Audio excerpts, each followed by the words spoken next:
we're going, everybody.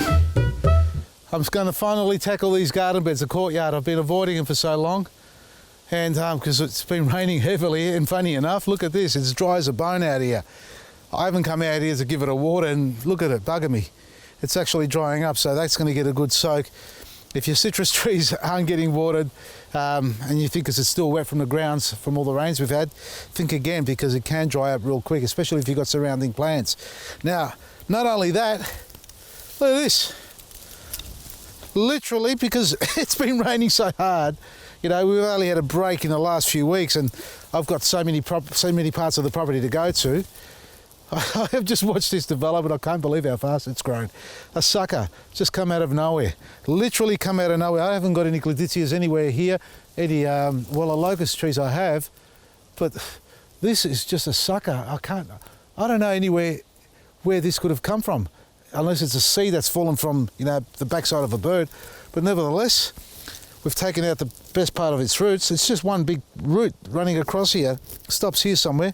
Anyway, suckers that come out of the ground like that is one thing, and there's also suckers that grow from the rootstock of your plants.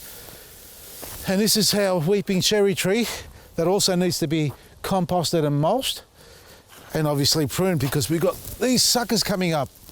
If you've got a weeping tree and you see these uprights, folks, don't let them go, because they'll take over. It's actually the rootstock that's growing.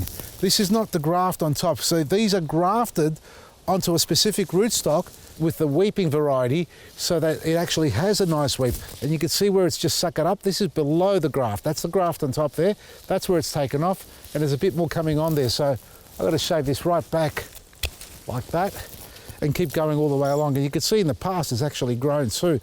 Maybe not from me, but in the past, well, it was being trained to become a weeping tree.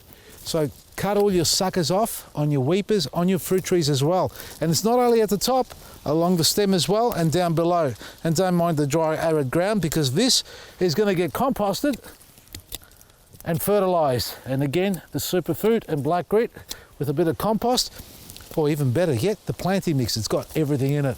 That's what we're going to top dress this with, and then put a layer of straw over the top so we can keep the moisture in there.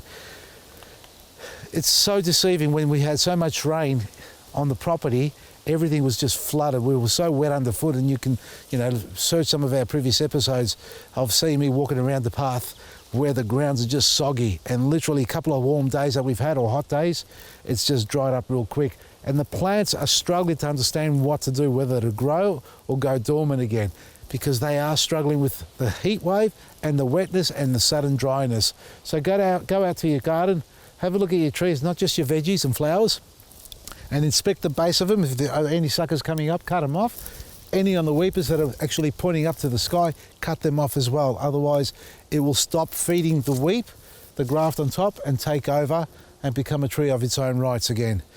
Feed your garden well and feed it with the organic matter. No more chemicals, no more synthetic fertilizers. Try and avoid those as much as you can.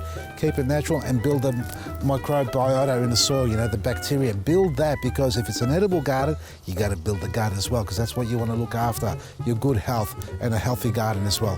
Vasili'sGarden.com for everything you need that's organic.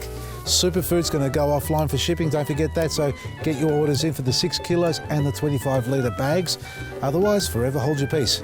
From me, Vasili, Maresi.